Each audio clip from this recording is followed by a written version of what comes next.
Assalamualaikum warahmatullahi wabarakatuh. Perkenalkan, nama saya Akfian Heri Prawira. Saya guru geografi yang mengajar di SMA Negeri Balung, Kabupaten Jember, Provinsi Jawa Timur. Pada kali ini saya akan melaksanakan praktek pembelajaran untuk uji kinerja PPG dalam jabatan kategori 1 tahun 2022 dengan materi yang akan saya sampaikan, yaitu adalah pola keuangan desa, di mana pendekatan pembelajaran yang saya gunakan adalah pendekatan saintifik dengan model pembelajaran problem based learning.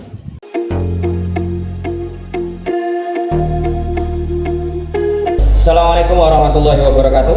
Waalaikumsalam warahmatullahi wabarakatuh. Apa kabar kalian anak-anak? Baik ya.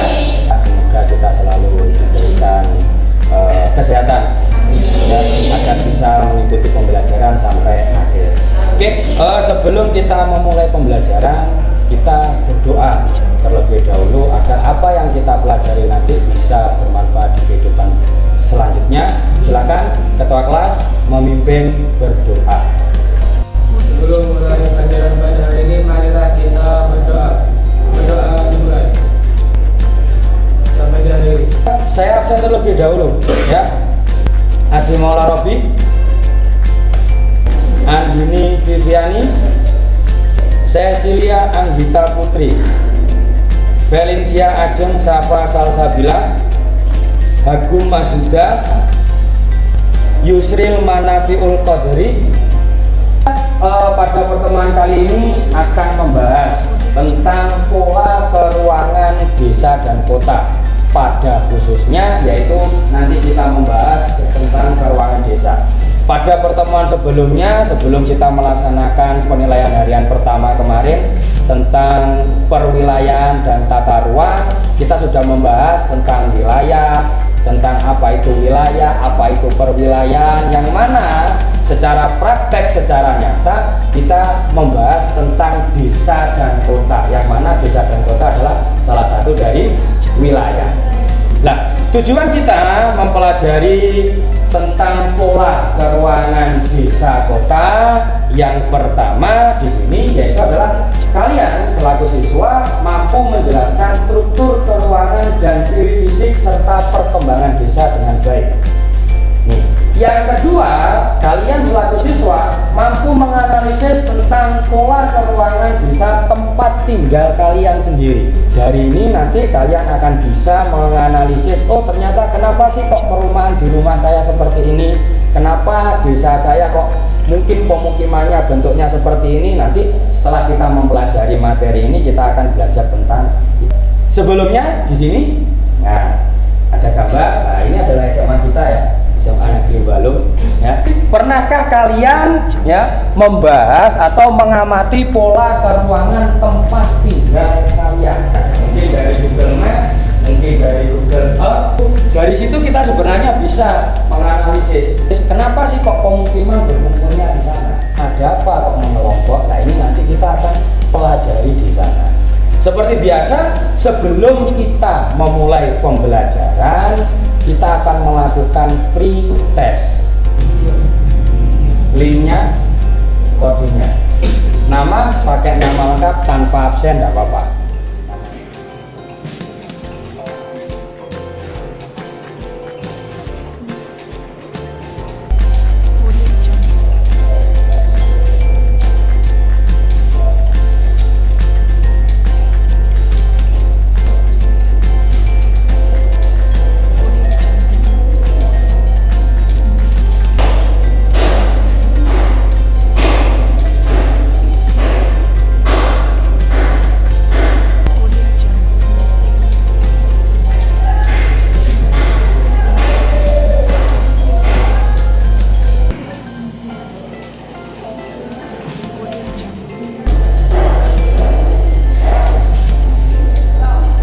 Sudah berakhir pretest yang kita lakukan.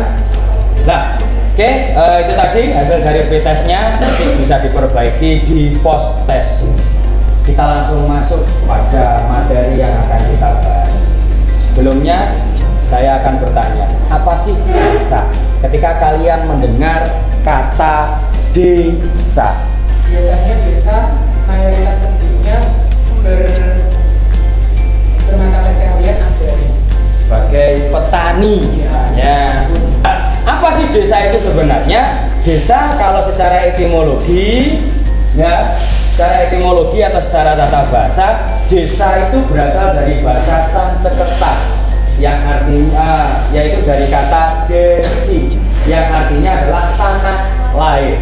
Ya, ada beberapa istilah. Kalau di Bali sering juga disebut sebagai perbekel atau banjar. Mungkin kalau kalian pernah main-main ke Bali, pasti ada istilahnya banjar adat. Kemudian di Sulawesi itu sering disebut sebagai wanus. Ini orang-orang Bugis menyebutnya wanus. Kemudian di Aceh disebut sebagai gampong. Makanya ada istilah kampung, ya kan. Di Tapanuli itu disebut sebagai duta. Di Sumatera Barat disebut sebagai nagari. Ya, dan di Sumatera Selatan itu disebut sebagai marga. Ini adalah contoh salah satu desa paling bersih di dunia, yaitu adalah desa Panglipuran, Bali. Sedangkan menurut undang-undang apa sih yang disebut sebagai desa? Desa itu bisa didefinisikan menurut Undang-Undang Nomor 6 Tahun 2014 tentang desa. Desa itu adalah sebagai kesatuan masyarakat umum yang memiliki batas wilayah yang berwenang untuk mengurus dan mengatur urusan pemerintahannya sendiri, yang mana kepentingan masyarakat setempat berdasarkan prakarsa masyarakat. Nah, jadi bisa kita simpulkan bahwasanya inti dari definisi desa, baik secara etimologi tadi dari kata desi, ya, ataupun berdasarkan undang-undang dan para ahli, desa itu adalah suatu wilayah yang ditempati oleh sejumlah penduduk yang merupakan suatu kesatuan dengan memiliki pemerintahan sendiri untuk menciptakan suatu peraturan, karena ada peraturan desa, perdes, ya, tata kehidupan yang dikepalai oleh kepala desa. Kalau di kita di wilayah Jember sendiri kan sering disebut sebagai petinggi.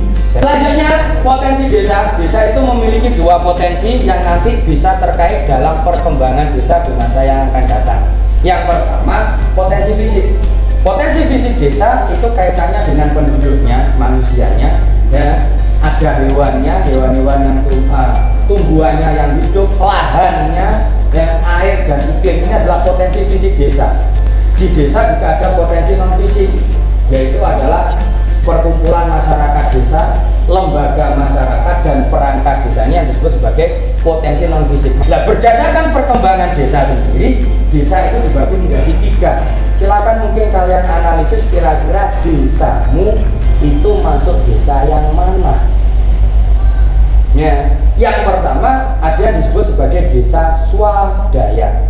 Sering juga disebut sebagai desa tradisional, yang mana desa swadaya itu adalah masyarakatnya itu masih mampu memenuhi kebutuhannya sendiri. Tuh. Yang kedua ada desa swakarya. Nah, ini desa tengah-tengah. Di desa swakarya ini mayoritas penduduknya ya mayoritas masih agraris, tapi sudah ada penduduk yang mungkin bekerja di bidang yang lain, bidang jasa, sebagai pedagang dan seterusnya. Dan yang terakhir adalah desa swasembada. Ini sering juga disebut sebagai desa kekotaan. Maksudnya gimana, Pak? Secara pemerintahan dia itu masih desa, tapi secara aktivitas masyarakatnya itu dia sudah menjadi kota. Kira-kira desamu masih taraf yang keberapa? Kira-kira. Nah, tadi dibahas di awal, kita sudah membahas tentang struktur keuangan. Kita tampilannya desa Kulon secara mungkin sebagian kecilnya saja. Nah, apa yang menyebabkan kok perumahan-perumahan, pemukiman-pemukiman itu membentuk pola-pola tertentu? Faktor yang mempengaruhi adanya keruangan desa itu yang pertama lokasi desanya. Di mana? Di dataran rendah, di dataran tinggi, di tepi pantai, di tepi sungai, ataupun di tepi jalan raya. Yang kedua, iklimnya, cuacanya seperti apa dan seterusnya itu. Yang ketiga, kesuburan tanah, apakah kesuburan tanahnya merata atau hanya pada tempat-tempat tertentu. Yang keempat, tata air, karena air itu adalah sumber kehidupan. Pasti orang akan dekat dengan sumber mata air. Dan yang kelima, keadaan ekonomi masyarakatnya, apakah masyarakatnya itu masih agraris ataukah sudah pada bidang industri dan jasa. Dan yang terakhir, keadaan budaya adat. Nah, dari faktor-faktor yang mempengaruhi pola keuangan desa di sini, kurang lebihnya saya bagi menjadi 3. Yang pertama, ada pola pemukiman linier, memanjang atau menjalur. Yaitu adalah pola pemukiman yang pemukimannya membentuk berderetan, mengikuti jalan, mengikuti sungai. Yang kedua, pola pemukiman yang kedua adalah memusat atau mengelompok. Gambar di Balung Kulon tadi kalau kita gambarkan kembali, itu sebenarnya adalah contoh dari mengelompok. Penduduk memusat biasanya disebabkan karena mendekati sumber penghidupan seperti sumber mata air, seperti mungkin ya kan, agar dengan tetangganya dekat, komprominya lebih mudah, sehingga di sini itu adalah lahan-lahan pertanian. Dan yang terakhir yaitu adalah desa yang pola pemukimannya menyebar. Nih, pemukiman yang saling menjauh. Biasanya pola pemukiman yang menyebar di sini itu adalah pola pemukiman yang berada di wilayah pegunungan. Wilayah yang dijadikan pemukiman adalah wilayah yang datar. Oke, sampai di sini ada pertanyaan. Kira-kira mungkin sudah bisa membayangkan kira-kira rumah saya itu pola pemukimannya seperti apa sih? Kalau tidak ada, berarti kita masuk pada aktivitas kita yang selanjutnya, yaitu adalah kita berdiskusi kelompok. Ya, sudah saya bagi menjadi 5 kelompok. Dari masing-masing kelompok nanti kita akan melakukan praktek, ya, menganalisis pola keuangan desa dengan menggunakan aplikasi Google Earth atau Google Maps. Ya, kalian gambar, kemudian kalian kasih keterangan. Makanya kemarin saya kasih tahu bahwa membawa pensil warna. Ya, nanti kalian samakan kira-kira dia termasuk pola pemukiman bersebar, pola pemukiman menjalur linier tadi, atau mengelompok. Nanti kalian tulis hasil analisisnya ya pada lembar kerja yang saya bagikan. Silakan didiskusikan dan nanti selesai kalian presentasikan di hadapan teman-temannya. Ada beberapa pertanyaan yang kalian bahas. Kelompok 1 sebelah mana?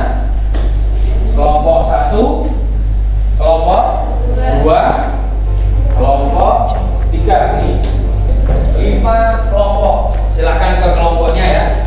Silakan ke kelompoknya masing-masing. Silakan kalian berdiskusi. Silakan berdiskusi, menjawab, menggambar. Gambarnya tidak terlalu bagus, tidak apa-apa. Yang penting menggambarkan itu. Silakan bekerja. Ya, tidak apa-apa. Oke ya.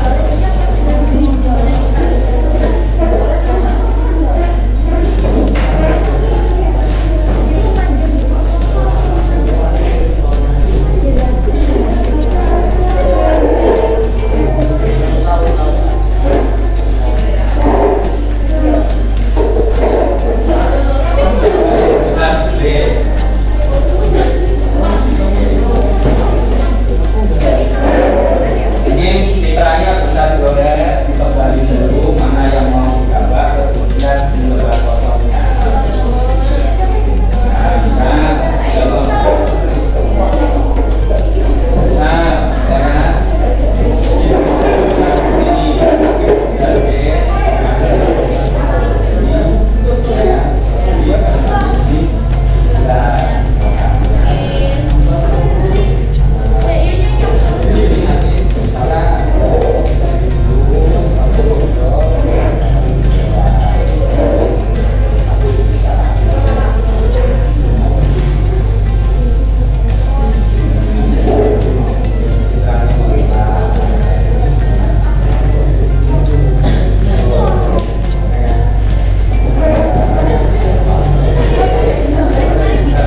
presentasi itu kelompoknya.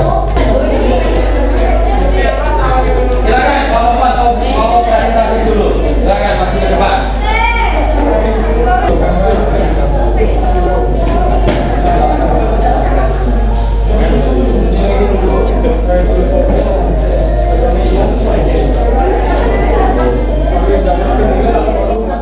Assalamualaikum warahmatullahi wabarakatuh. Waalaikumsalam warahmatullahi wabarakatuh. Di sini kami dari kelompok 4 ingin mempresentasikan hasil dari diskusi kami tentang pola wilayah citra nomor 4, yaitu wilayah Puger. Berdasarkan citra foto udara Desa Puger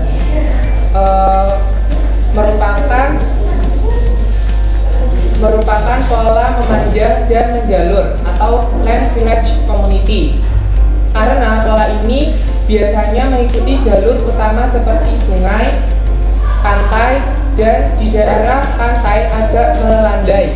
Permukiman biasanya tumbuh di daerah yang menjalur. Penduduk pantai umumnya akan bermata pencaharian sebagai nelayan atau bergerak dalam bidang pertanian.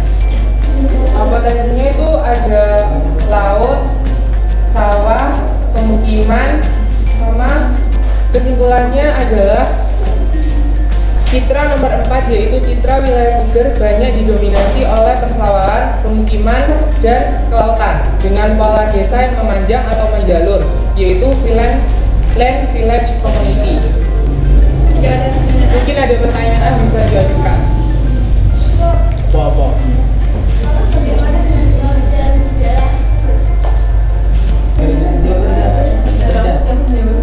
Rendah Curah hujan rendah.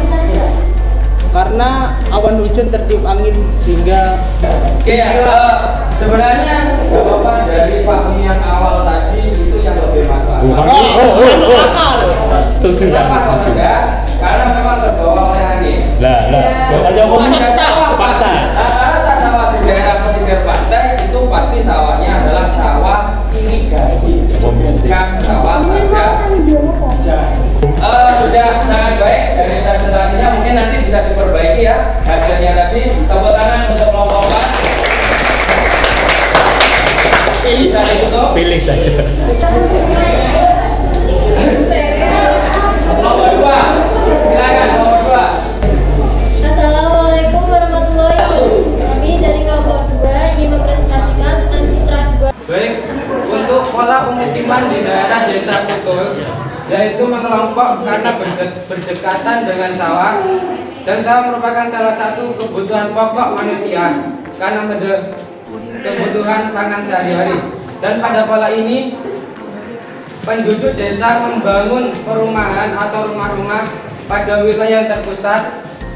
Hal ini bertujuan agar mereka lebih mudah bertemu atau berkumpul. Jadi dari gambar di sini mayoritas perumahan sangat berdekatan dan berkelompok. Dari diskusi kita yaitu ciri fisik desa yang mengelompok dengan memanfaatkan lahan pertanian sebagai sumber penghasil pokok dan ternak maupun manusia sebagai sumber tenaga. Nomor lain mungkin? Mata pencarian seni betul apa hanya peternakan saja? Dan kebanyakan pengrajin tasbih atau kerajinan-kerajinan lainnya. Ada mudah untuk pekerjaan karena di dalam desa betul termasuk desa yang di kerajinan atau membuat kerajinan. Jadi dijawab bahwasanya untuk mencari pekerjaan di desa Betul itu mudah karena sudah sebagai hasil kerajinan.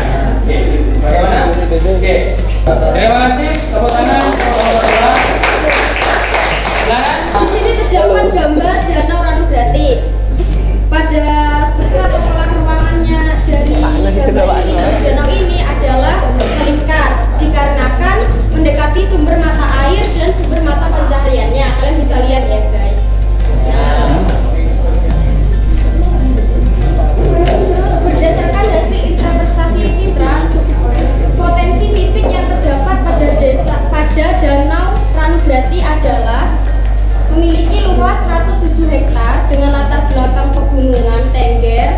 tempat ini banyak terdapat karamba apung sebagai tempat budidaya ikan air tawar seperti gurami, nila, nila merah, mujair, wader, dan ikan empuk dapat dibeli dari nelayan.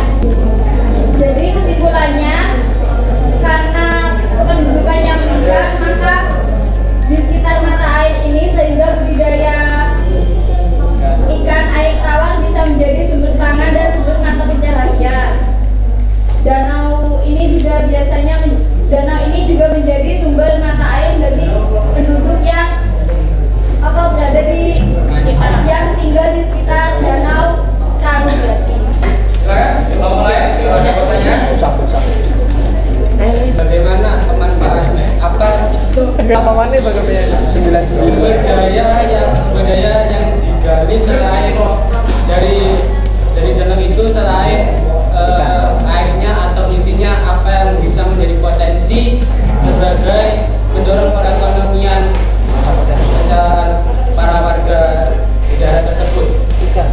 Selain mencari mata pencaharian dari danau ini, penduduk di sekitar Danau Ranubati mungkin bisa mencari penghasilan lain melalui objek wisata yang terletak di beberapa area di sini seperti Gawe Garden Tirta sama objek wisata Ranubati. Sekian dari kelompok kami. Assalamualaikum warahmatullahi wabarakatuh. Ada kelompok lain? Sebelumnya, Assalamualaikum warahmatullahi wabarakatuh. Kami di sini akan mempresentasikan mengenai struktur atau pola peruangan citra 1 atau balon hidrol atau balon kopi. Pada citra udara tersebut, balon kopi termasuk pola peruangan linear atau memanjang karena daerah pemukimannya terbentuk antara satu dengan yang lainnya, berdekatan secara menyamping mengikuti jalur jalan raya. Persaudaraan di desa ini memiliki tujuan dekat dengan sarana transportasi. Pada desa ini, mata pencaharian kebanyakan industri genteng. Desa ini termasuk desa swakarya karena produksi yang dibuat juga dijual ke daerah lainnya. Selain itu, terdapat produksi kerupuk pada desa ini yang membuat produktivitas mulai meningkat. Potensi fisik yang terdapat pada desa balon kopi adalah terdapat tanah yang subur yang diolah dengan seksama dan terencana. Lokasi desa yang strategis memiliki potensi untuk lebih berkembang dalam perekonomian. Iklim dan angin yang baik bisa dimanfaatkan untuk perkembangan desa. Topografi relatif lebih mudah untuk dikelola karena masih belum terpengaruh dari luar. Oke, kelompok lain? Ada Ditanyakan apakah perekonomian dalam desa Balong Kidul dapat mencukupi kehidupan masyarakat dalam melakukan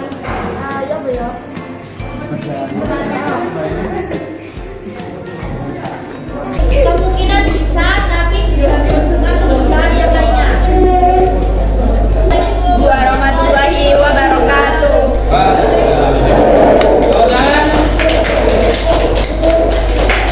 Kelompok terakhir.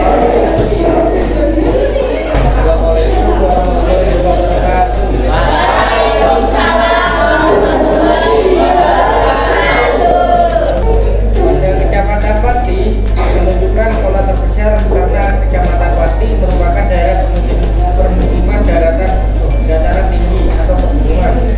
Pati juga bisa disebut pusat pemukiman yang membentuk unit-unit kecil penyebar luasan secara merata.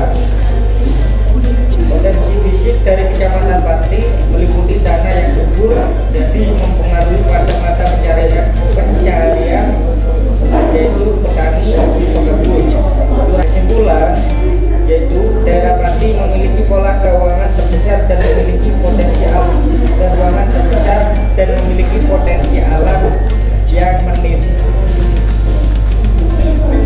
memadai untuk kegiatan masyarakatnya yang cenderung sebagai petani atau pekebun. Daerah Pati juga terdapat banyak wisata yang berkenan atau air terjun.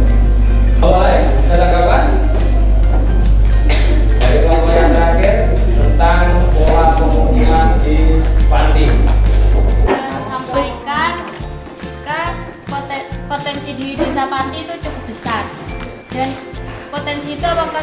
berkembang secara optimal dan berikan contohnya.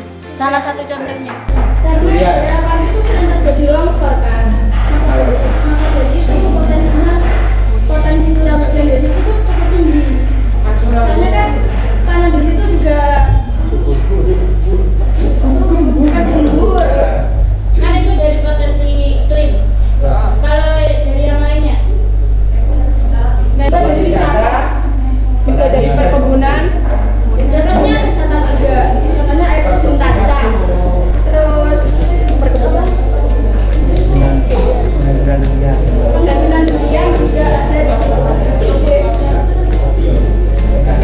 Kopi, karet,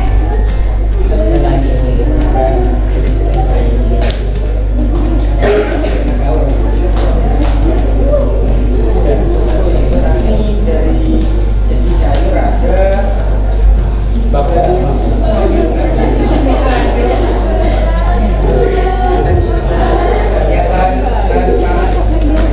sayuran Jadi itu sudah dimanfaatkan secara maksimal. menurut saya Jadi di situ masyarakatnya nggak ada yang pengangguran. Nggak ada. Ya dari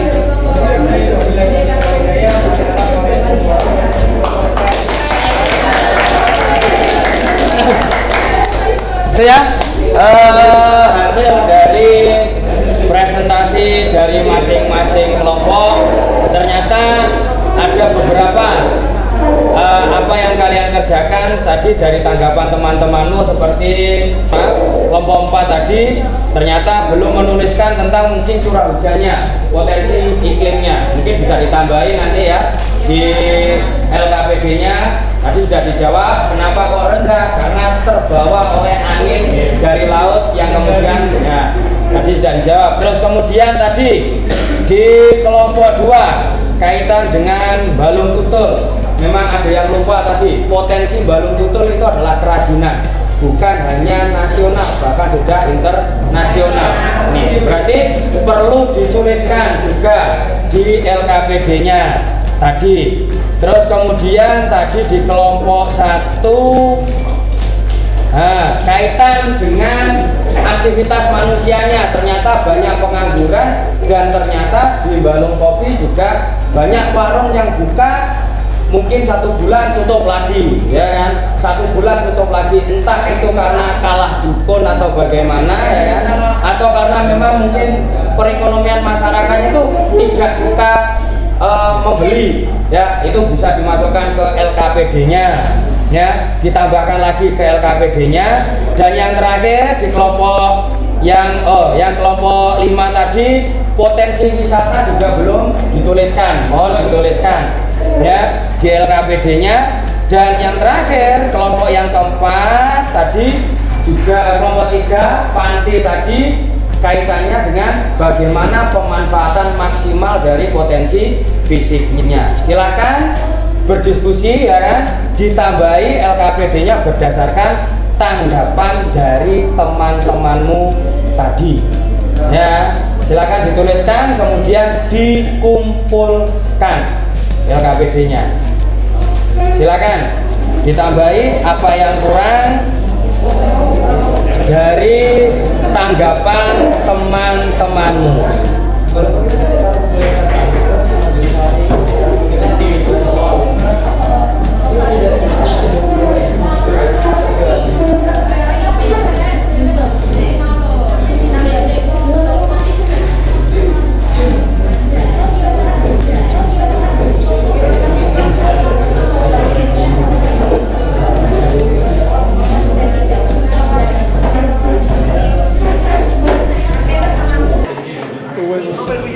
Setelah kalian tuliskan, ya, kita pada post test. Tadi pretest itu kan untuk mengambil pemahaman awal kalian. Di post test ini berarti adalah evaluasi dari pembelajaran kita pada hari ini.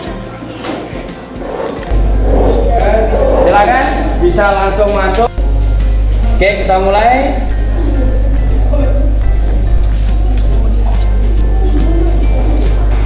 Tadi go, sekarang siapa? Coba.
Sudah selesai.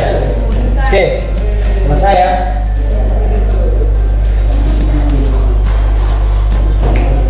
Yang pertama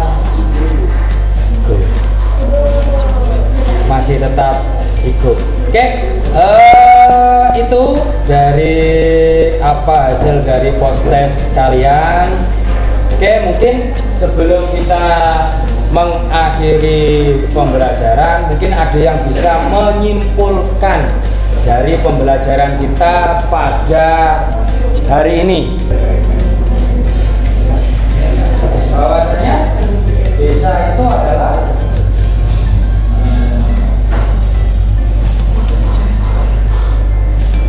apa? Desa merupakan suatu daerah yang sebagian besar penduduknya itu bermata pencarian agraris dan masih hubungan kekerabatannya itu masih erat. Masih erat. Terus kemudian dari pola keruangannya, desa itu struktur keruangan desa, pola pemukimannya seperti apa? Ada yang menyebar, ada yang berkelompok, sama ada yang memanjang. Itu ya. Jadi desa itu adalah sebuah wilayah yang mana wilayah tersebut itu kekerabatannya masih erat, mayoritas penduduknya juga masih agraris. Terus kemudian pola keruangannya didasarkan pada faktor-faktor, khususnya adalah faktor topografi. Kalau wilayahnya datar, pemukimannya seperti apa, wilayahnya pegunungan, pemukimannya seperti apa, dan seterusnya. Mungkin yang terakhir adalah refleksi dari pembelajaran kita pada hari ini. Mungkin apa kelebihan pembelajaran kita dan apa kelemahan dalam pembelajaran kita kali ini. Mungkin ada yang ingin merefleksikan pembelajaran. Kira-kira pembelajaran kali ini menurut saya seperti ini, Pak. Kurangnya di sini, lebihnya di sini. Ada yang ingin mungkin menyampaikan refleksi? Tidak apa-apa. Mengkritik guru itu tidak apa-apa. Kalau misalkan kalian takut, ya sudah, tuliskan saja pada selembar kertas masing-masing dari kalian. Mungkin di baliknya LKPD tadi kalian tuliskan kelemahan dan kelebihan pembelajaran pada hari ini. Ya, jadi ini merupakan nanti kritik bagi saya, apa yang harus saya nilai dari diri saya sendiri dalam pembelajaran. Kalian tuliskan.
Tentang refleksi pembelajaran kita pada kali ini adalah akhir dari pembelajaran kita pada hari ini.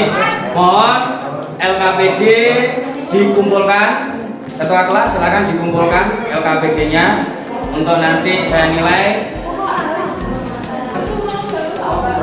Oke, terima kasih. Terima kasih dalam pembelajaran kita kali ini. Sebelum kita mengakhiri pembelajaran kita pada kali ini, apa yang kita lakukan sudah kita lakukan, mulai dari penjelasan, mulai dari diskusi, mulai dari presentasi, simpulan, dan sampai akhirnya adalah refleksi. Semoga apa yang kita pelajari pada kali ini bisa bermanfaat. Maka untuk sebelum kita mengakhiri pembelajaran pada kali ini, silakan ketua kelas dipimpin berdoa agar perjalanan kelas kita mendapatkan keselamatan sampai tujuan. Sebelum berangkat, marilah kita berdoa. Berdoa dimulai.